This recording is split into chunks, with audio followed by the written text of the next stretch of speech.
The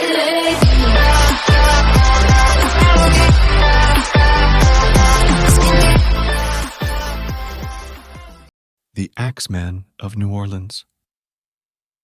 Starting in 1918 and over a period of 18 months, the city of New Orleans was haunted by a serial killer known as the Axeman. The Axeman was the personification of the bogeyman, only attacking at night, and was rumored to be responsible for 12 attacks and 6 deaths. To make this mystery even more chilling, he seemed to only creep on his victims while they slept. Oddly enough, the Axeman never used his own tools and only used what he could find in the victim's house, usually an axe, which he then would leave at the scene of the crime. The majority of the Axeman's victims were Italian immigrants or Italian Americans, leading many citizens of New Orleans to believe that the crimes were ethnically motivated.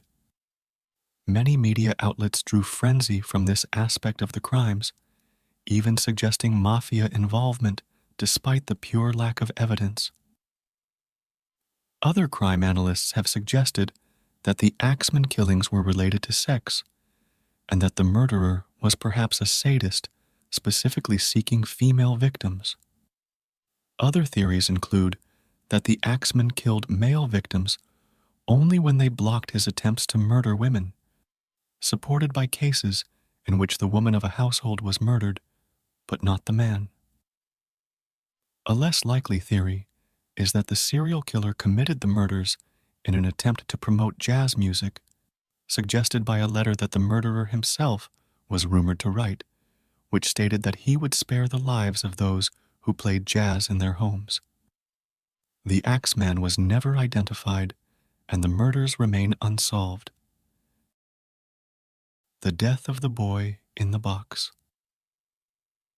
On February 25, 1957, a body of an unidentified boy was found in a box in an illegal dumping ground near Philadelphia. The boy was estimated to be around 4 to 6 years old, weighed about 30 pounds, and stood around 3'3". He was found naked, but wrapped in a blanket. His hair was recently cut, and his body was recently washed clean. There were small scars on his chin, groin, and left ankle, some of which proved he went through a small medical procedure. He was found with blunt force trauma to the head that was determined to be the cause of death, and there were no witnesses. The body was found by a young man who was walking through the abandoned lot. Strangely, the man waited a whole day before contacting the police, and even a second man had previously found the boy's body, but had not contacted the police because he didn't want to get involved.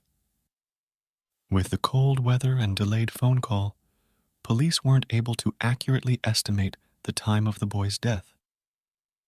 In order to identify the boy, the body was kept in the morgue, while visitors from 10 different states tried to look for identifiable marks to no avail. Police sent out 400,000 flyers of the boy to police stations, post offices, and courthouses all over the country. Even the American Medical Association sent out a description of the boy, but it led nowhere. The police compared the boy's footprints to hospitals in the area and even took fingerprints, but no records showed that the boy ever existed. In 2016, the National Center for Missing and Exploited Children released a forensic facial reconstruction of the victim and added him into their database. Unfortunately, the boy has never been identified, and the case still remains open. Hey there! We hope you're enjoying our content so far. If you do, please consider giving us a thumbs up and hitting that subscribe button. Thanks for being a part of our community.